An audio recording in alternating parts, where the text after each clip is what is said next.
কই কই বিখ্যাত ব্লগার জোবাইর হাসান হৃদয় কই? ওই যে হৃদয় পৃথিবীর নাম্বার 1 ব্লগার হৃদয়। আসসালামু আলাইকুম, what's up guys, welcome back to my YouTube channel Zobair Hasan Hridoy blog.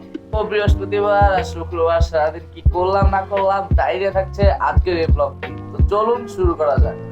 তো বৃহস্পতিবার দিন একদম সকাল ভোরে উঠে ফ্রেশ হয়ে দেন ফজরের নামাজ পড়ি। ফজর নামাজটা পড়ে দেন একটু কোরআন শরীফ পড়ি। কোরআন শরীফ পড়ে দেন সকালের পড়াশোনাটা একটু শেষ করি। তো তারপর সকালে পড়াশোনা শেষ করে দেন নাস্তা করি, নাস্তা করে প্রাইভেটে চলে যাই। তো প্রাইভেট থেকে এসে গোসল করে ফেলি, কারণ ক্লাস আছে সকালবেলা। তো গোসল করে রেডি হয়ে দেন ক্লাসের উদ্দেশ্যে রওনা দিয়ে দিই। ক্লাস থেকে দুপুরবেলা চলে আসি, দুপুরবেলা চলে এসে দেন খাওয়া দাওয়া করি। তো আজকে দুপুরে খাবারে ছিল ভাত, কালো জিরা ভর্তা, বাদাম ভর্তা, চিংড়ি ভর্তা, মুরগির মাংস। তো সারাদিন ক্লাস করে শরীরটা খুবই টায়ার্ড ছিল, তাই দুপুরবেলা একটু ঘুমায় নেই, কারণ দুপুরবেলা ঘুমাইলে শরীরটা খুব ভালো থাকবে।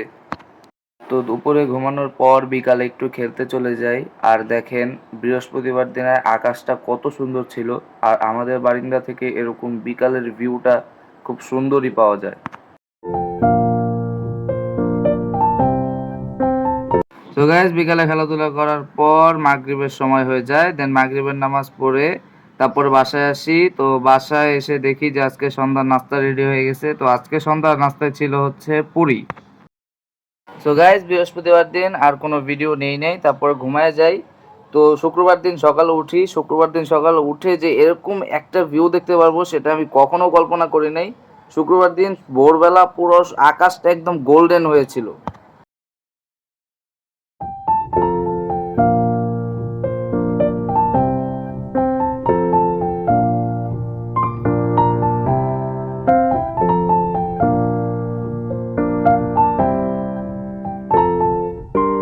তো তারপর শুনি যে একটা খেলা আছে। তো মেনলি আমাদের জাওয়ালিনুর দাখিল মাদ্রাসা যেটা, ওইটার 4টা ক্যাম্পাস। তো মডেল ক্যাম্পাস একটা আছে, তো ওদের সাথে খেলা ছিল সকালবেলা, তাই ওই জায়গায় চলে গেলাম। তো খেলাধুলা করে আসার পর রেস্ট নেই, রেস্ট নিয়ে দেন গোসল করি, গোসল করে রেডি হয়ে যাই, কারণ আজকে শুক্রবার জুম্মার দিন নামাজ পড়তে যাইতে হবে। তো জুম্মার নামাজের পর কি করছি না করছি তার ভিডিও নেওয়া হয় নাই। তো একদম সন্ধ্যার সময় ভিডিও নিলাম। তো ভিডিও নেওয়ার একটা কারণ আছে। তো আকাশটা যে কত সুন্দর হয়েছিল ওই সময় ক্যামেরাতে হয়তো বোঝানো যাবে না সামনাসামনি না দেখলে। তো এরকম একটা ভিউ আপনাদের দেখানোর জন্য ক্যামেরা বন্দি করে নিলাম। তারপর আমাদের সন্ধ্যার নাস্তা এসে পড়ে। তো আজকে সন্ধ্যার নাস্তায় ফ্রুটস ছিল। তো আজকে সন্ধ্যার নাস্তায় ছিল হচ্ছে মালটা, ড্রাগন ফল অ্যান্ড আপেল।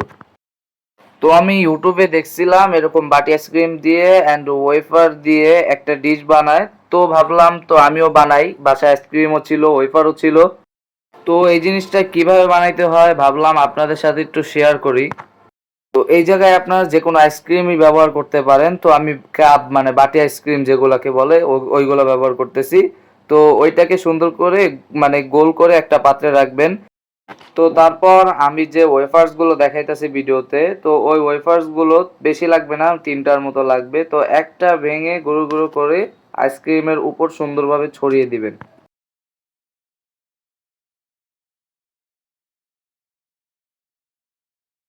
তো সুন্দর করে ছড়িয়ে দেওয়ার পর বাকি যে 2টা ওয়েফার্স থাকে, তো 2টা আর বেশি কিছু করা লাগবে না, আইসক্রিমের 2 পাশে 2টা ঢুকিয়ে দিবেন, তাহলেই তৈরি হয়ে যাবে। তো এই ডিশটার আমি নাম জানি না, ইউটিউবে দেখছিলাম। এই জিনিসটা খাইতেও খুব মজার, আপনার বাসায় ট্রাই করতে পারেন। তো গাইজ, আজকে এই ভিডিওটা এ পর্যন্তই ছিল। তো ভিডিওটা কেমন লাগছে আপনাদের কাছে অবশ্যই কমেন্ট করে জানান। তো আজকের মতো বিদায় নিচ্ছি প্রিয়, ভিডিওটা ভালো লাগলে লাইক করে দিও। আসসালামু আলাইকুম।